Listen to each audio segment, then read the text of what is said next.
we're down to 0-2, and we can't afford to to look and say, wow, Kev's not playing. What we're going to do is next man up, because it's a must-win for us. So obviously his health is very important. But in the situation we're in now, we got to stay confident, and whoever coach decides to give the nod to got to be ready to go, and everybody else got to step up.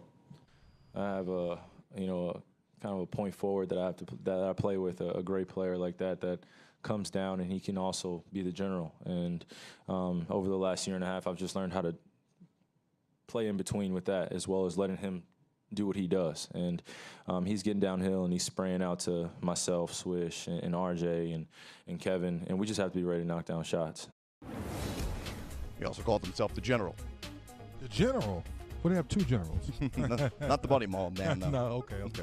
Okay, so you hear a lot about the term isolation basketball, Brent, here, and do some analytics for us. Well, I'm looking at the regular season and the fact that here we are in the finals, and that as Cleveland goes along here, 3D, it's becoming more and more stagnation on the offensive end. And it's not to say that all isolation basketball is bad basketball, because the fact of the matter is Cleveland can create a ton of problems if you get the right matchup with LeBron James being defended by the wrong defender, that being not Andre Iguodala, or Kyrie Irving having advantageous matchups after you dictate the pick and roll action and get the switches that you want. But you can't lean too heavy on isolation ball movement, and the backside of your offense certainly can't stand still while these players are trying to create opportunities against their defender. That's the key phrase, standing still. When you're watching Golden State attack, guys are moving, players are moving, ball is moving. With Cleveland, we watching these highlights. Kyrie, we know you're a great one-on-one player, but Ty Lue said it earlier after game one, is you got to get some player moving on the weak side of the floor, because with all that switching, Golden State switches with purpose. Guys are denying afterwards, so that's why you got to get better player movement around the floor. Kyrie had 30 possessions in game one, only 17 possessions in game two, and of those 17 possessions, only 5 were isolation plays. So again, it's about picking your poison and picking your spots as to when to isolate to score and when to isolate to make scores. That's where Cleveland has to be better in game three. And in Kyrie's point, game one, he was very aggressive, got to the free throw line 12 times. Second game, not as good. So that's why he has to figure out that aggression point. Yeah, 0 in game two. There you go. What about the defensive side of the ball?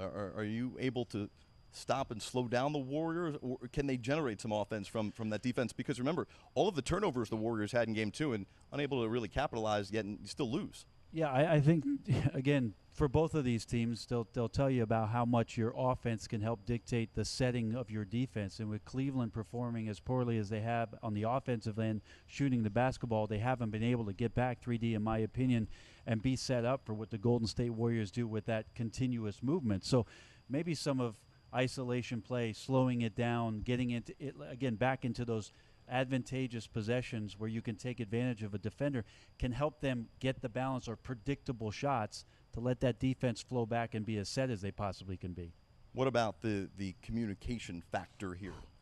That's the biggest thing. When you're watching Cleveland play defense with all the ball movement we're talking about and the player movement with Golden State, you have to communicate on that side of the floor. Otherwise, it's going to be easy layups, backdoor cuts, or wide open threes. So when you're watching this video right here, Channing Frye has to understand if he's not communicating with Shumpert, knowing that Clay's coming off, you notice there's a slip action coming, poor communication, Channing Frye is standing dead in the water, there you get an easy dunk. Anytime Iguodala has the ball, you notice some moving action going there, disconnect with Richard Jefferson right there. You see J.R. Smith talking, no help on the nail from Shumpert, backside actions, fronting, no. Easy basket for the Barbosa there, cutting back door. Now you see J.R. Smith and Jefferson talking about it. Once again, great spacing by Golden State. Guys are hugged up, but LeBron James, right here once again with Shumpert, is not communicating. It looked like there's a screen coming, but not really a good screen. Richard Jefferson, decent position, but once again, not communicating. LeBron James falling asleep. You get an easy layup, poor communication. If that doesn't change in game three, we might have the same result. It does no good to talk after the fact. It's Exactly. sort of like, hey, 3D, I told you to make a left back there. Right. It's sort of too late, Great and point. that's something where Cleveland has to improve upon for game three. So which streak will come to an end or continue? LeBron has lost 7 straight to the Warriors, the longest of any opponent he's ever faced, or the Cavs being 7-0 in this building? That is the question. Ooh, I can't wait till tomorrow night.